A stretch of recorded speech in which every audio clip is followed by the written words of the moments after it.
بسم اللہ الرحمن الرحیم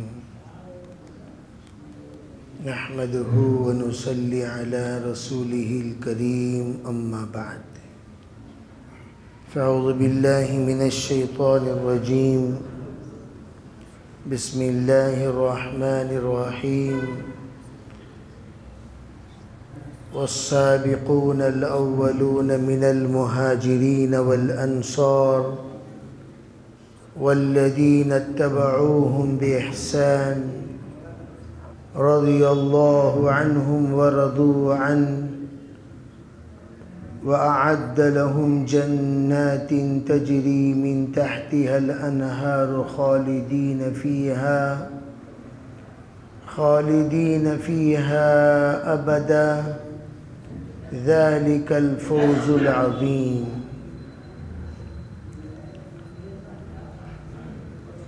سورہ توبہ آیت نمبر 100 میں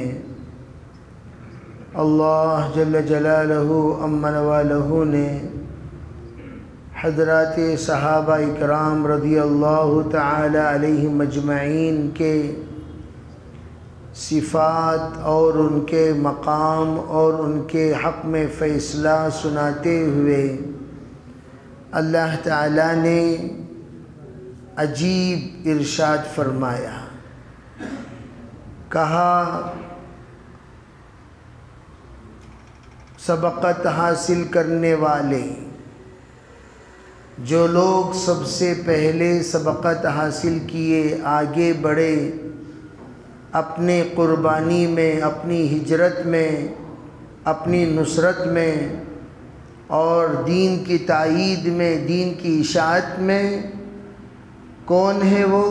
من المہاجرین والانصار، مہاجرین نے ہجرت سے پہلے قربانی دی، انصار نے ہجرت کے بعد قربانی دی، اور انصار مدینہ جنہوں نے آپ علیہ السلام کو اپنے وطن آنے کی دعوت دی، اور مہاجرین جنہوں نے حضور صلی اللہ علیہ وسلم کو مکہ مکرمہ میں ساتھ دیا، اس میں جو اول نمبر پر سبقت حاصل کرنے والے، جیسے بڑوں میں حضرت ابو بکر صدیق، چھوٹوں میں حضرت علی کرم اللہ وجہہ، عورتوں میں حضرت خدیجۃ الکبریٰ رضی اللہ تعالی عنہا، یہ سابقون الاولون کی فہرست میں شمار ہوتے ہیں۔ فرمایا اسی طرح سابقون ہر تقاضے کو آگے بڑھ کر اپنے ذمے لینے والے کو بھی کہتے ہیں۔ جب بھی دین کا کوئی تقاضا آیا، آگے بڑھ کر اگر کوئی اس تقاضے کو لے رہا ہے، وہ بھی اس خوشخبری میں شامل ہے، وہ بھی اس صف میں کھڑا ہوگا۔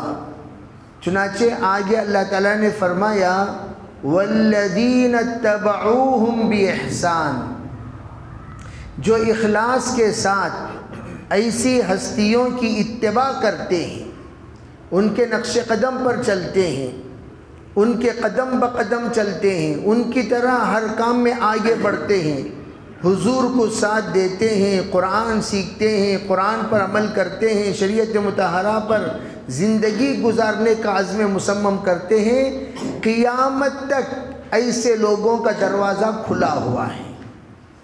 اب سوال پیدا ہوا والذین اتبعوہم بإحسان، احسان کہتے ہیں اعلیٰ درجے کے اخلاص کو۔ مل احسان پوچھا گیا حضور اقدس صلی اللہ علیہ وسلم سے، پوچھنے والے حضرت جبریل علیہ السلام تھے۔ سرکار دو عالم صلی اللہ علیہ وسلم نے جواب دیا ان تعبد اللہ کأنک تراہ وإن لم تکن تراہ فإنہ یراک، فرمایا ایسی عبادت کرو گویا اللہ آپ کو دیکھ رہا ہے۔ اگر یہ تصور آپ پیدا نہیں کر سکے، اس لیے کہ آپ پہلا درجہ تو یہ ہے آپ اللہ کو دیکھ رہے ہیں، ان تعبد اللہ کأنک تراہ، آپ اللہ کو دیکھ رہے ہیں۔ یہ درجہ نبیوں کا درجہ ہے، نبیوں کا درجہ ہے، صدیقین کا درجہ ہے، اعلیٰ درجہ ہے کہ ہم یہ تصور کریں کہ ہم اللہ کو دیکھ رہے ہیں۔ دوسرا تصور کیا؟ کہا اگر یہ کیفیت تمہارے اندر پیدا نہیں ہو سکتی، اتنی کیپیسٹی تمہارے اندر نہیں ہے، کأنہ یراک، وہ تجھے دیکھ رہا ہے۔ یہ تو تصور ہر ایک کر سکتا ہے، مجھے میرا اللہ دیکھ رہا ہے، مجھے میرا اللہ دیکھ رہا ہے، مجھے میرا اللہ دیکھ رہا ہے، یہ تصور ہر ایک کر سکتا ہے۔ فرمایا یہ جو تصور تم جو کرو گے یہ کیا ہے؟ کہا یہی ہے، یہی ہے احسان۔ تو انسان ہر کام اللہ کے لیے کرے گا۔ اب ذہن میں بات آ گئی اللہ مجھے دیکھ رہا ہے، اگر تھوڑی دیر کے لیے ذہن سے بات ہٹ بھی جائے، بے زبان کنٹرول میں رہے گی، نظریں کنٹرول میں رہیں گی، دل کنٹرول میں رہے گا، خیال کنٹرول میں رہے گا، سوچ کنٹرول میں رہے گا، جذبات کنٹرول میں رہیں گے، اللہ مجھے دیکھ رہا ہے یہ تصور اگر ہو تو اس کو ہم اخلاص کہتے ہیں۔ اخلاص کا اعلیٰ درجہ احسان ہے۔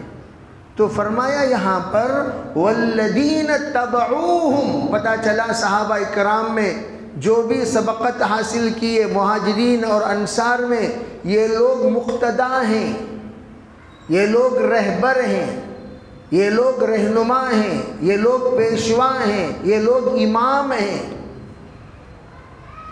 تو اللہ تعالیٰ خود حکم دے رہا ہے کہ تمہارے لیے آئیڈیل صحابہ، بھئی اس لیے کہ دیکھو انسانوں کے لیے انبیاء علیہم السلام اول آئیڈیل ہیں، لیکن انبیاء کا ایمان تو بہت اوپر کا ہے۔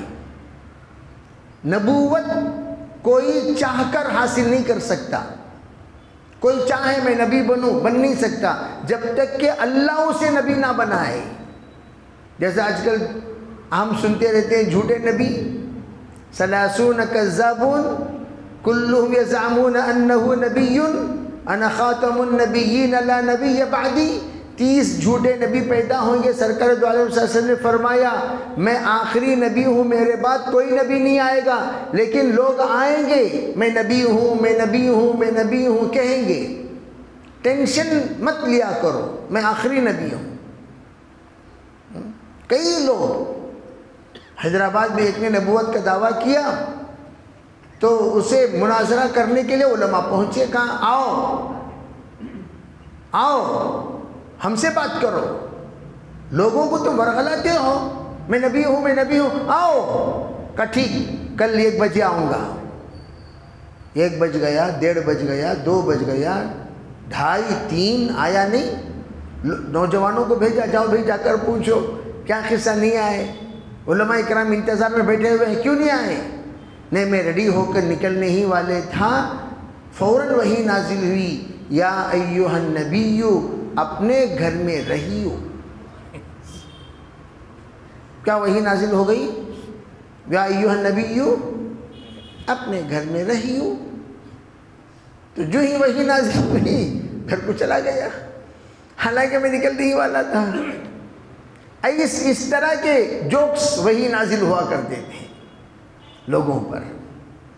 تو انبیاء وہ تو اعلیٰ درجہ، کوئی بھی چاہ کر نبی نہیں بن سکتا، لیکن کوئی بھی چاہ کر صحابی بھی نہیں بن سکتا۔ توجہ، صحابی بھی نہیں بن سکتا۔ کیوں؟ صحابہ وہ ہیں جنہوں نے ایمان کی حالت میں حضرت نبی اکرم صلی اللہ علیہ وسلم کو دیکھا یا حضور نے ان کو دیکھا۔ 2 ترجمہ، انہوں نے حضور کو دیکھا یا حضور نے ان کو دیکھا۔ کیا مطلب؟ نابینا صحابی بہت سارے گزرے ہیں، انہوں نے کس کو نہیں دیکھا؟ لیکن حضور نے ان کو دیکھا کہ نہیں دیکھا؟ اور اسی ایمان پر ان کا انتقال ہوا، ان کی وفات ہوئی اسی ایمان پر۔ یہ شرط میں لگا رہا ہوں اسی ایمان پر۔ کیوں؟ اس لیے کہ کچھ لوگ ایسے بھی گزرے ہیں جنہوں نے حضور صلی اللہ علیہ وسلم کی وصال پر مرتد ہو گئے، پھر ان میں سے کچھ لوگوں کو اللہ نے پھر ہدایت دی، پھر مسلمان ہوئے، کچھ لوگ مرتد ہو گئے اسی طرح انتقال ہو گیا۔ تو یہ بات یاد رکھنا چاہیے، اسی ایمان کے ساتھ جس ایمان کے ساتھ انہوں نے حضور کو دیکھا اور حضور نے ان کو دیکھا اور اسی حال میں وہ دنیا سے رخصت ہوئے ہوں، ان کو کہتے ہیں صحابی۔ یہ صحابی بھی کسبی نہیں ہے، وہبی ہے۔ نبوت وہبی ہے، نبی بننا اللہ کی طرف سے، صحابی بننا اللہ کی طرف سے۔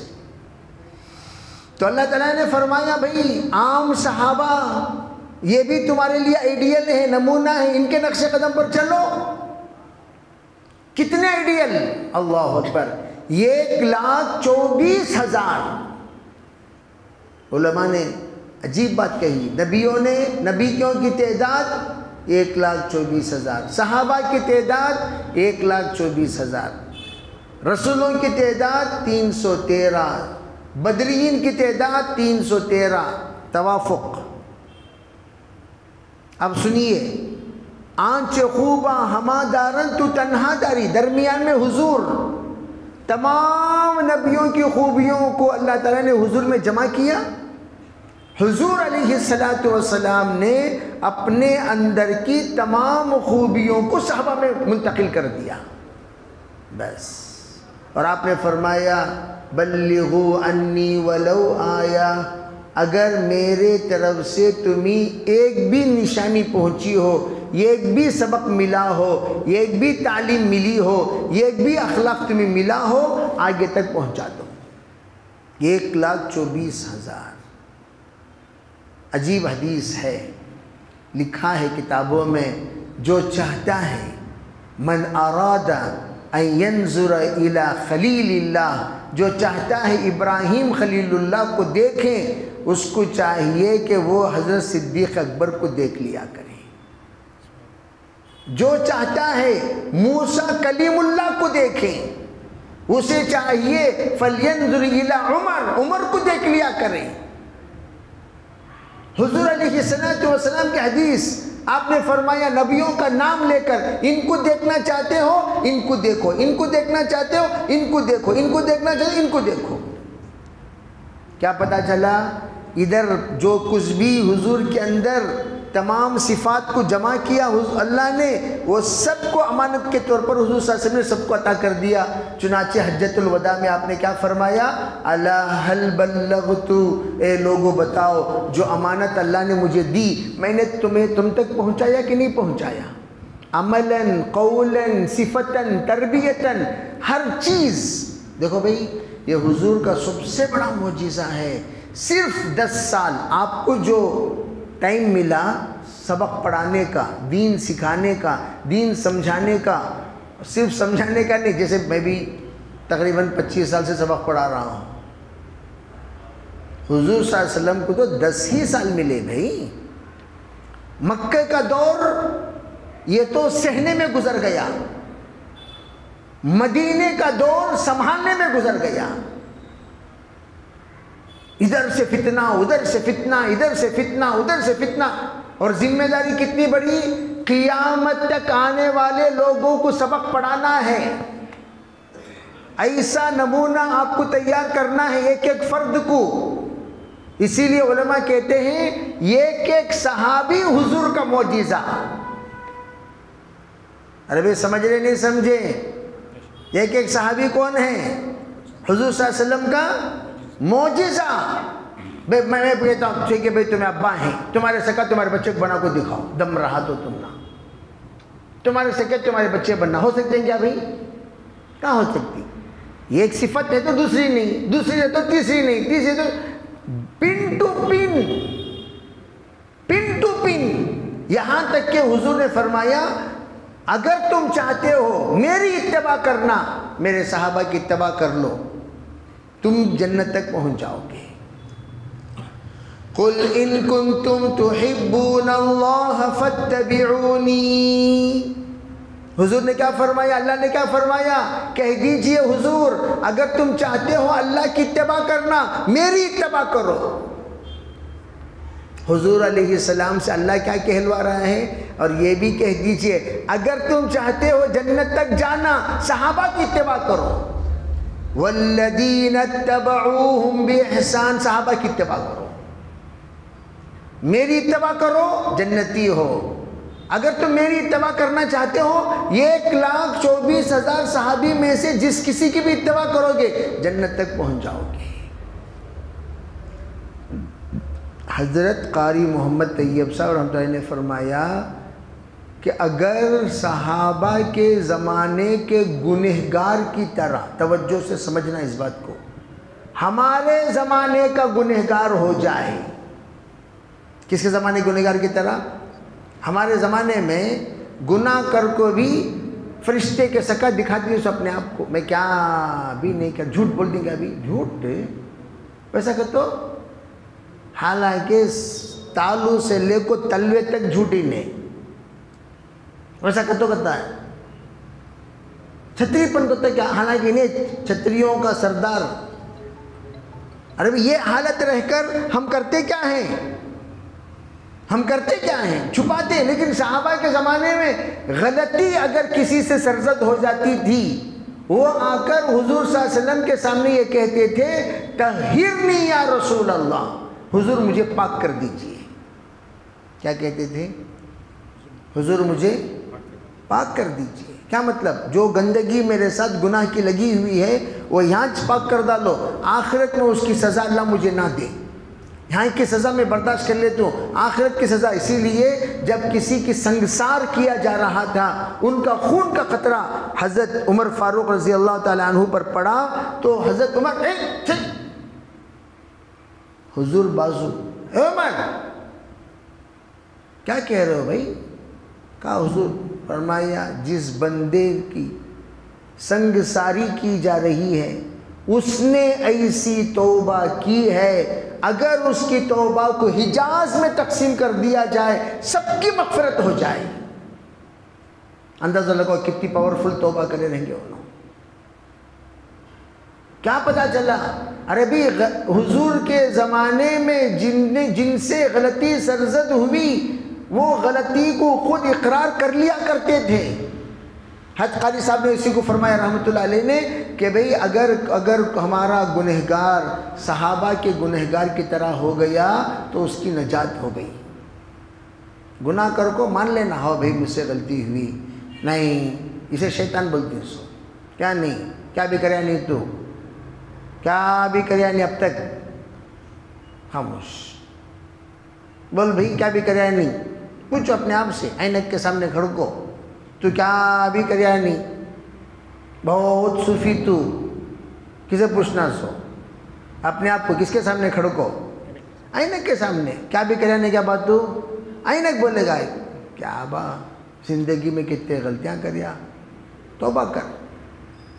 میں کہتا ہوں جب ہمیں خود اپنے آپ کو نیک کہنے کو تیار نہیں، ہمارے فرشتے ہمیں نیک بولتے ہیں کیا بھئی؟ بولو ہمیں تیار نہیں تو بولو میں بہت اچھا قسم کھا سکتے نہیں کھا سکتے. تو اگر ہم صحابہ کے نقش قدم پر چلے تو نتیجہ کیا ہوگا؟ رضی اللہ عنہم ورضوا عنہ، اللہ ان کو بھی وہی سرٹیفکیٹ دے گا جو سرٹیفکیٹ اللہ نے صحابہ کو دیا. اور ان کے لیے اللہ نے کیا تیار کر رکھا ہے؟ اعد لهم جنات تجری تحتها الانہار خالدین فیہا ابدا. اللہ نے ان کے لیے جنات، باغات تیار کر رکھے ہیں، بہترین مہمان خانہ جس کے نیچے سے نہریں جاری ہوں گی، وہیں پر وہ ہمیشہ رہیں گے. ذالک الفوز العظیم، یہ بہت بڑی کامیابی ہے. اس وقت صحابہ کے سلسلے میں اس لیے میں عرض کر رہا ہوں، آج کل کچھ لوگ صحابہ کے بارے میں نعوذ باللہ برا بھلا کہنے لگے. اللہ ان کی عقل کو درست فرمائے، صحیح سمجھ عطا فرمائے، صحیح فہم عطا فرمائے. صحابہ کو برا بھلا، ایسے لوگ ایمان کے ساتھ مرتے ہیں کیا؟ جن کو قرآن شہادت دے رہا ہے ان کے بارے میں ہمیں انگلی اٹھائے تو ہماری آخرت کا کیا حال ہونا. اس لیے توبہ استغفار کریں، ایسے لوگوں سے ہم دور رکھیں، ایسے لوگوں کے بیانات نہ سنیں. اللہ ہماری حفاظت فرمائے.